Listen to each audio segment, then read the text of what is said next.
Welcome to Backstage with Richard Ridge. SAG-AFTRA Foundation and BroadwayWorld continue their filmed Conversation Q&A series, which celebrates the vibrant theater community here in New York City. This event, which is coming from the Robin Williams Center, is a special conversation with one of the most sought-after and celebrated directors working on stage, screen, and television. Well, now he is back on Broadway as the director of Taylor Mack's new play, Gary, a sequel to Titus Andronicus, starring Nathan Lane, Christine Nielsen, and Julie White. Please welcome George C. Wolfe.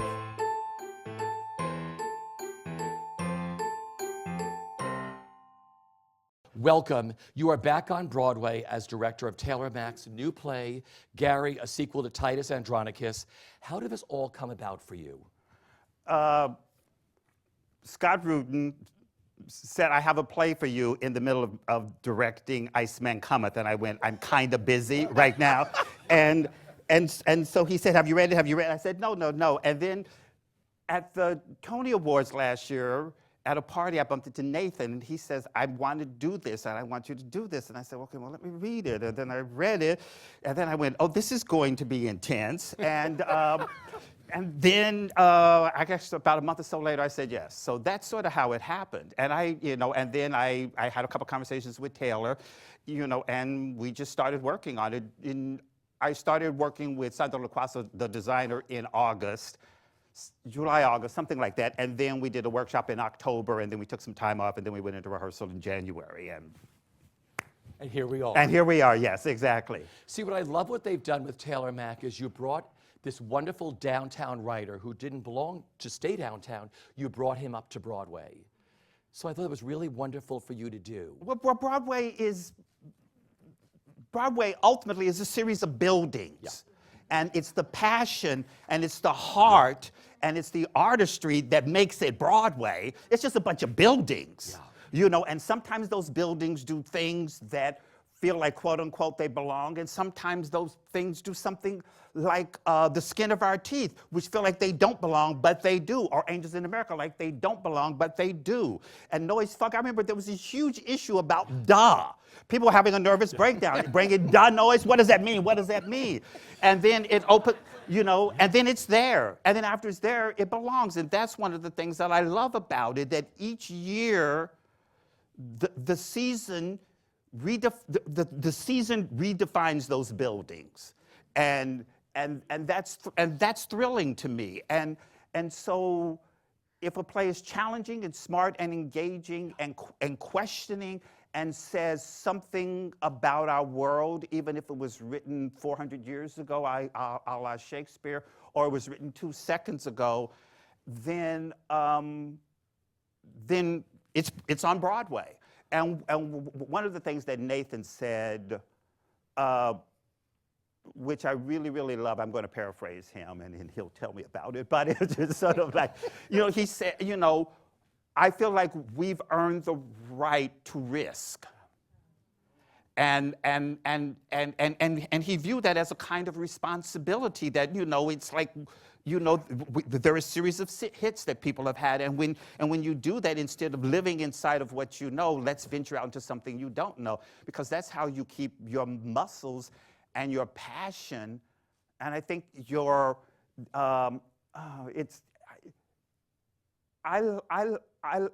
if I feel like I know how to do something, I don't want to do it. If I feel like, how the hell? I remember at one point I was with Angels. I said, how the hell do you direct a 7-hour play? Oh my God. And I was like stuck. And then I went, oh, you do it like everything else, one scene at a time, And so, but then if there's the equation of the unknown, then I feel like I'm going to exercise muscles that I don't have, and I'll continue to grow. And I think that's just very important, because the other side, I think you have to protect yourself from bitterness. I think you have to, if you have any creative bone in your body, the most important thing is to protect yourself from bitterness. And the other thing is to also create this extraordinary, to protect as ferociously as you possibly can your sense of wonder and joy about the making of. not the wonder and joy about the they love me and the victories and the great reviews and the awards, all of which are nice, but the sense of wonder about going into a room with hopefully smart, fun people and playing, and you've got to really protect that. And somehow, for me, the unknown is what opens up the door to wonder and joy. Wow. You've always had that, though, and you continue to have it. That's what I love about you. You always have that and have that wonderment. Well, because it's like, it's otherwise, why do it? Yeah. You know, why do it? Why, you know, I quote Tanya Pinkins, who quotes me, because I don't remember saying this. I don't remember saying this, but frequently whatever comes out of my mouth, once it's out, it's gone, and I have no idea that I said it. But she said that I said, brilliance exists in an idea that might not work. Oh, isn't it good? I guess I said, I don't know. Okay, maybe she said it, and then she indoctrinated me and convinced it in my head. But you know, I love the idea that I said that, but if I didn't say it, I love the fact that somebody said it. You know, that it's it's the not knowing. Yeah. It's the not knowing that I think is very special, and I think it's really important to perpetually put yourself in that state, and then you're in previews and they're watching the play, not Gary, but any play, and the audience is looking at the play like dogs watching TV. Like, what is this thing? And it's painful and it's awkward, but in that moment is also, oh, I know how to solve that. Oh, I know how to solve that. Oh, I know how to solve that. And so I think that's the not knowing is awkward and painful, but it's where the fun lives, because I say this all the time, an audience can tell when they're in the presence of a truth that was discovered just for them, and the audience can tell when you are recycling something that you learned on another show. They can smell it. They can smell it. They can smell when when that moment, when, oh, what about this? Yeah. They can tell when they're in the presence of that, and they can tell when they're in the presence of something that has a degree of casual calculation. Beautifully put. That's great. Talk about working with Nathan Lane, Christine Nielsen, and Julie White, because for some of you who don't know, there was an accident that happened with Andrea Martin. Yes. If you would just tell sort of what happened with and where well, you the went. the last week in the rehearsal room, we had this extraordinarily flawless, brilliant, you should have been there, oh my God, redefined life, truth, and the American theater, final, run through. And then that night, Andrea went home and she fell and she broke 4 ribs in the bathtub. Yeah.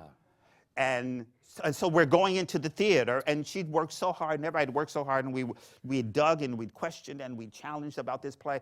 And then we're moving into the theater at the time where you're supposed to be getting tech, and we're trying to figure out how to reblock the show so that she can do it, and Nathan taking on some of the task, but she was in pain and crying and ferociously determined to do it, and we were ferociously determined to figure it out.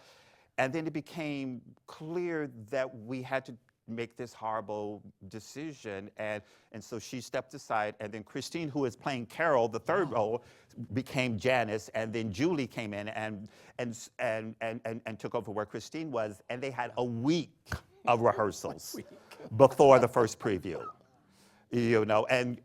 And Christine was going home and learning 20 pages a night, and then we'd come in the next day, and then we'd block the show with those 20 pages, and it was just crazy, and it's a new play. And so instead of just focusing on the new play, we were focusing in on creating a protective environment, for these 2 wonderful artists, and they were astonishing, and Nathan's generosity and grace and protectiveness and heart that he shared toward them during that first week and a half of previews was extraordinary. And what's fascinating about the 3 of them is that they are brilliant clowns, extraordinarily brilliant clowns, and then very, very smart, very brilliantly crafted, deep actors, and smart dramaturgically. So you're getting, and that combination is exhilarating and kind of rare. I mean, you know, you can have a breathtaking actor who, you know, couldn't find a laugh with like searchlights. You know what I mean?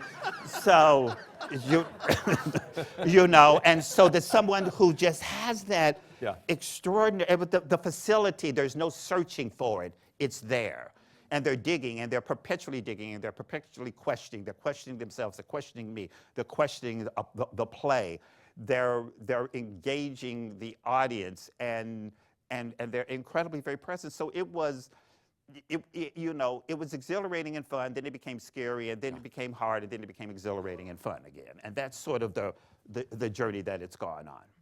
If you haven't gone, you have got to see this show.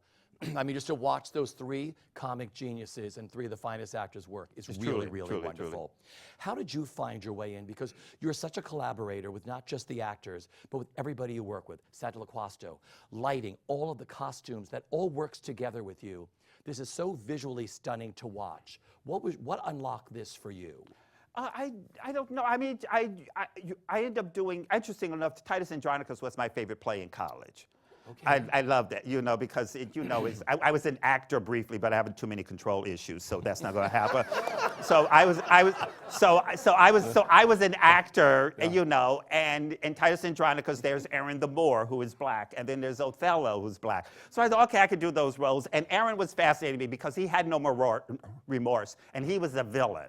And Othello, it's a beautiful play, but, you know, Iago is the role, you know, and Othello gives it up over a handkerchief. And, you know, that's just not, it's like, you've got all the power over a handkerchief, really? You know, so that's not fun. So I love the villainry of Aaron, and I loved some of the, I mean, it's a black comedy, so I really, really love the play. Yeah. And it's a flawed play, but it's a messy play, and I really liked it. So therefore, then it was just challenging. I think the challenge was trying to figure out stylistically, because it's set in Rome, but they have Cockney accents and stuff. So I just started frequently. Excuse me. I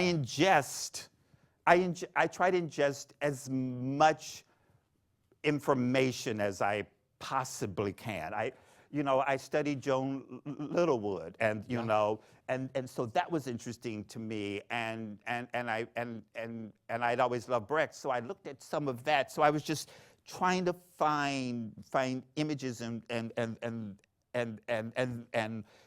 impulses inside of it, and to me, it became a burlesque.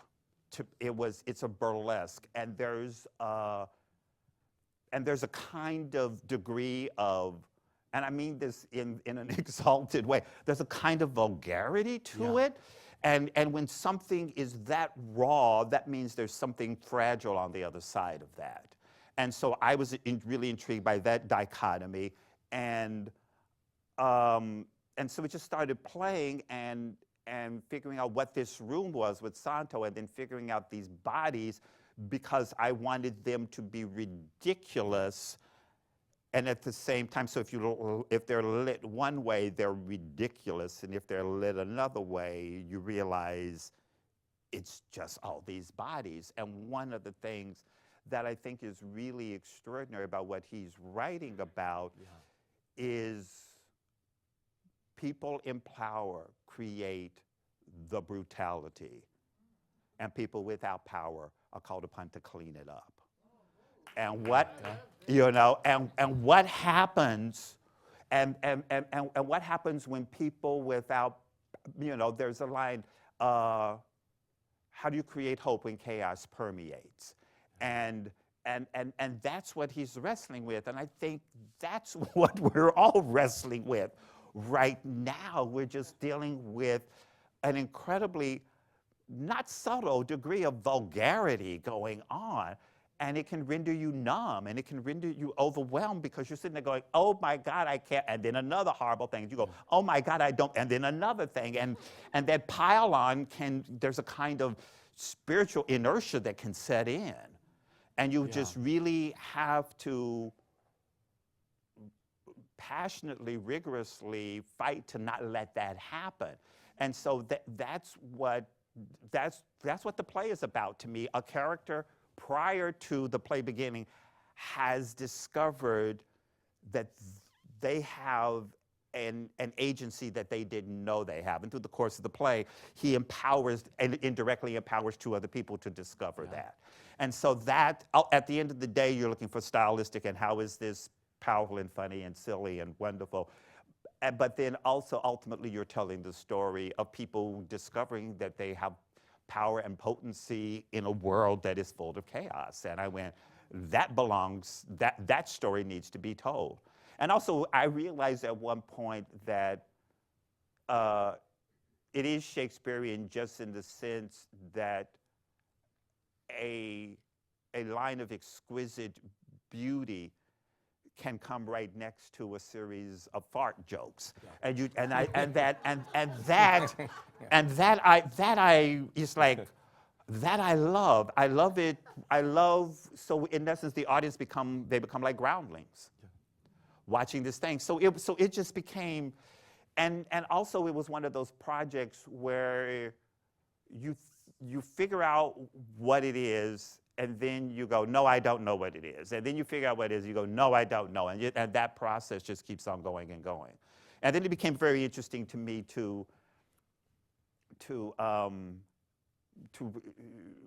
figuring out, because I use previews.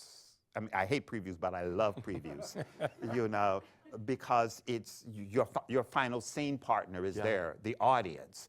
And so you can learn, you just learn all of a sudden, they're there and they're saying, that ain't working. What the hell is that? That's not clear. What are you doing? They're, you know, individually, I don't care what they think. I really don't care. But collectively, they are brilliant. An audience collectively is brilliant. Because they breathe as one, they're thinking, they're not, but it's very fascinating to me. And so I learn so much because all of a sudden the ultimate mirror is there. And so I use previews rigorously because why wouldn't you? You know, because now the piece gets to grow and you get to be, you get to become really smart. You're smart in the room making it, but then you have your intelligence and your savvy and your knowledge and your sensitivity have to become magnified.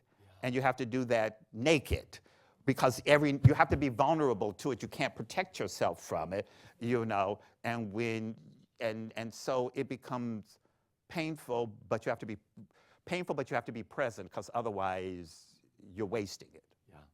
Beautifully put, beautifully put. Take me back to the beginning, growing up in Frankfort, Connecticut. Kentucky. I'm saying. Were there to work Connecticut, so I could come to New York sooner. No, but I love the fact that I am from Frankfort, Kentucky. I didn't love it when I was there, but you know. No, because we were talking about Connecticut upstairs. That's why that came out. But Frankfort, Kentucky, where did your love for the arts begin, and what were your earliest creative outlets? Well, it was there in a way that I do not understand from the very beginning. Kentucky did some documentary on me, and I went back, and my cousins, it was interesting, control freak at the age of 5. But it was like, and when we would play house or something, my cousins told me I would say, now you say this line, now you say this line. I was directing when I was 5. It's interesting to me. And there's another story, which once again, these people tell these lies on me, but it's just sort of like, we were visiting relatives in Muncie, Indiana. And I was watching, we had watched something on TV, And the program finished, and then they said, I think I was about 4 or 5, and they said, George, did you like that? And I walked over to the TV. They say this, I don't remember this. And I pointed to the credits and said, my name's going to be there. Which is really strange. I don't know that, I don't know if that's true or not, but they say that I said it. But it was, I went to this school, Rosenwald School, which was part of Kentucky State University, which is where everybody in my family had gone. I went one semester and I ran away because I needed to get out of Frankfort, Kentucky. But, and every year we would put on the school closing play, and everybody would be involved in it. And I remember very specifically being, it's another kind of focus and energy and passion was released inside of me when that was happening. My mother was a teacher. She later became principal of the school, and she would get all these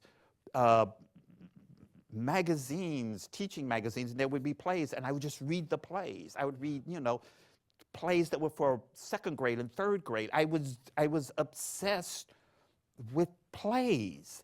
And Frankfurt is not exactly the cultural center of the world, but I was obsessed with plays and theater. And I would watch my mother would be so horrified when I would say that. I would watch like the Dick Van Dyke Show because he worked in New York City and he lived nearby, or I would watch That Girl and she was struggling, That Apartment and she's struggling. I don't know quite how that happened, but, and I went, oh, it's like, I wanted to, I wanted to have a big, I was obsessed with Walt Disney, so I wanted to have a giant amusement park. And I knew that actors made a lot of money, okay? And so I decided I was going to become an actor so I could make a lot of money so that I could build my giant amusement park. I still have the plans that I made for my amusement park when I was in 2nd grade. And I would literally practice starving so that when I came to New York, no, I remember, this is true. This much is true. I was a very, very picky eater, and I was always the last person to leave the table, and I was always going, I'm going to finish and then leave. I wouldn't eat the food, so I would practice starving so I could come to New York and be a starving actor. I mean, Yeah. And then you come to New York and you realize you don't need to practice that. It's just so it was just always there in a way, and I would, I remember watching Babes in Toyland, and I was obsessed with that and these films, and then I came to and then my mother came to NYU to do some advanced degree work, and I was 12, and then I saw Hello Dolly with Pearl Bailey, and I saw West Side Story at the State Theater, and I saw a production of Hamlet put on by the mobile unit from the Shakespeare Festival that Joe Papp had directed with Cleavon Little. Oh, and so, and I realized in some respect, those 3 plays, seeing them when I was 12, sort of crystallized in some respect a kind of aesthetic for me. The rawness of the mobile unit, the perfect craftsmanship of Hello Dolly, and this sort of abstract, dark, perfect storytelling that was the directing and choreography of West Side Story. And I remember very specifically at West Side Story leaning in, and I wasn't leaning in enthralled. I was studying it. I didn't know that I was doing that, but when I look back on it, that's what I was doing. So, 47 minutes later after answering your question, I don't know, there's just the making stories and making them, not being necessarily in them. I wasn't that interested in being in them. It was about making them. Yeah. That was always there, and in a way that I sort of don't understand. Yeah. So let's talk about being a director. Why did you become a director? You talked about you didn't really enjoy being an actor. And what are your principles of directing? Everybody loves being in your room. I've spoken to actors, for the past, 27 years I've been doing this, everybody loves being in your room. Talk about that, your principles. Well, I started in college. I started as a set designer and an actor. Okay. And then I didn't like drafting, so I stopped the set design. And then I focused on acting and directing. And I directed a couple of plays in high school, so that was always there. And then I started writing my last year of college. And the thing which writing requires an extraordinary degree of isolation. And I think probably ultimately, I think my most authentic self is a writer, but I also love making community. Yeah. I think I have a skill set for making community, and so that's what directing is. Directing to me is crafting community and crafting a room where everybody is safe, feels once again safe to not know. And I think there are two schools, fundamentally, I've said this many times, there are two schools of directing. You either stand where you are and demand actors come to you, or you go to where they are and you lure them toward where you want them to be. Yeah. I do the latter because what ends up happening is then they bring all of what they know, all of their secrets as human beings, then they bring those along. You can kill an actor's impulses. Yeah. You can do it on the first day, and they spend the rest of the time rehearsal process recovering. Yeah. They spend, because then they're protecting themselves. When I was working on Lucky Guy, there was an actor, Peter Garrity. He came and he said, "I'm going to try something, George." And we was like, this is set in newsroom. And he brought in a duck whistle. And I go, "Eh." And he was just coming in, and he decided to line, whack, whack, whack. And I was going like, that is the stupidest thing I've ever seen in my entire life. But I'm not going to tell him no. Yeah. He's going to realize this. He will realize this is a crazy choice. You go on 1 week, whack, whack, whack. Rid meat, whack, whack, whack. Peter's a brilliant actor. And then at one point, third week, I went, "Give me the fucking duck whistle. Give it to me now." And he gave it to me, and I walked away, and the entire room started to laugh. He had another one, and he pulled it out of his back pocket. But that's an example. You have to let My theory is if you don't let actors make mistakes, they will make those mistakes in performance. And you've got to not know. And once again, this is the thing. I've got a right to not know, and you've got a right to not know. And let's play. And there's a part of me that I found these notes these drawings that I did for The Tempest of some of the visual effects, like 6 months after I had done the production, and I had forgotten I had drawn those things. Because for me, you do all this work, you do all this research, you ingest all this. If it's a period piece, I try to ingest as much, about the popular culture. I'll read about, if it's something in the 20s, I'll read all the stuff about the 20s and I'll ingest it. So it's in my body, and then you forget it, and then you go into a room, and then you start to play. And so I totally forgot about those drawings because then you're making yourself available to the moment the way the actors are. And there was a director named Georgi Paro who was from former Yugoslavia who came to my college. And he gave, I'm an impossible person sometimes. He was a wonderful director, and he was there directing production. I went to him and went, "I don't think I'm learning anything from you. I feel like you have really major information, and I'm not getting it." Yeah. I mean, I was just so close.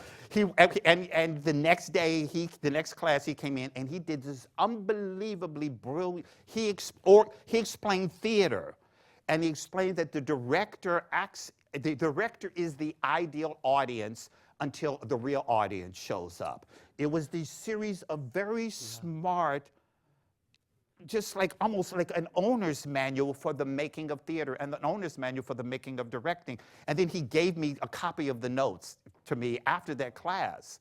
And he was this very sweet, wonderful guy, but it was just sort of like explaining that, you know, that you are involved, your process is to give actors information back about their work, becoming an ideal audience, because what you're in essence, you're building inside of an actor their own internal director.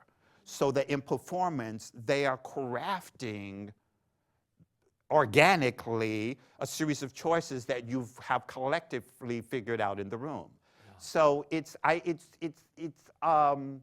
a sense of, I try to create as much as I can, a sense of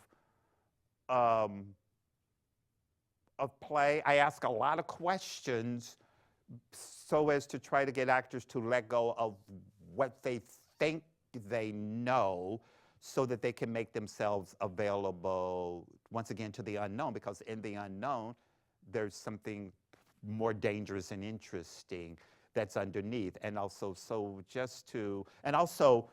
one of the things, if you cast it really well, if you cast a show really well and there's smart people, anybody in the room has an answer. Yeah. I don't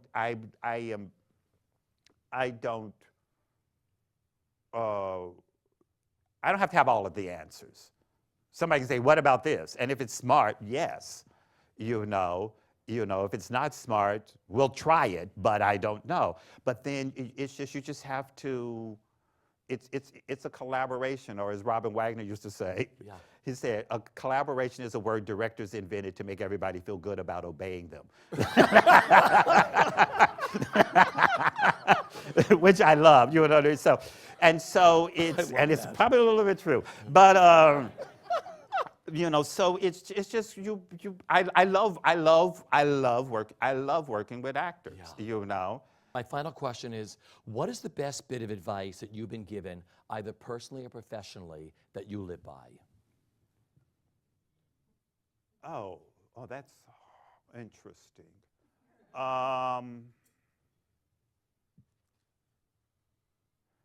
My grandmother has a saying, which is just personally, yeah. About if you tell one lie, you're going to tell two, which is brilliant.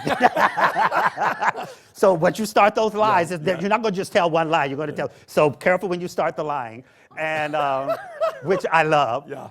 And the other, it's interesting. There's one piece of advice that I can't say, but I can't.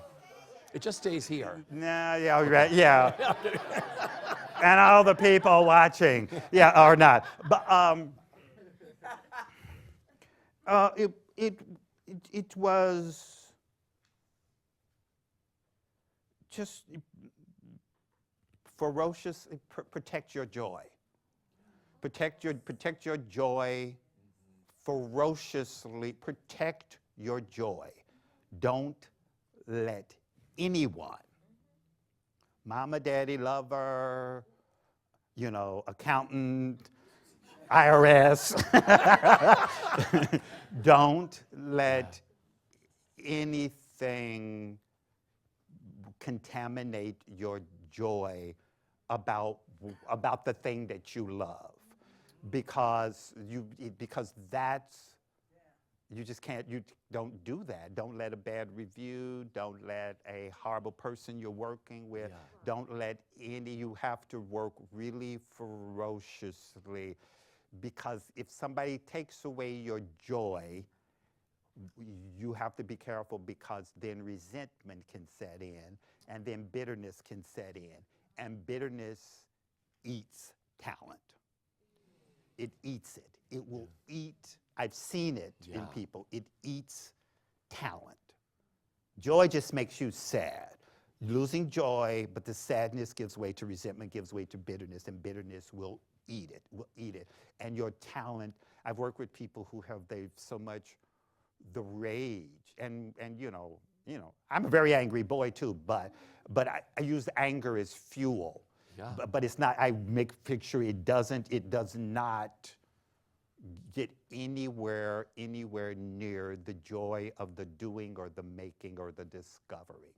And I think that's and I think that's the fuel. That's why you go into the room. That's why so that you get to, and that joy is that fuel that sees you through when you're tired and exhausted and you hate everybody in the room, you know, and they hate you, holding on to that joy, you know. That is beautiful. Thank you. I have to tell you, Thank you. I have known you since the Colored Museum, and I have spoken to you over the years with everything. I have wanted to sit with you for the longest time like this. This is beyond a masterclass. Thank you for everything you gave everybody. Oh, well, thank today. you. Thank you so much. Ladies and gentlemen, George C. Wolfe. Thank you. Thank you. Thank you. Thank you. Thank you. Thank you. Please, please.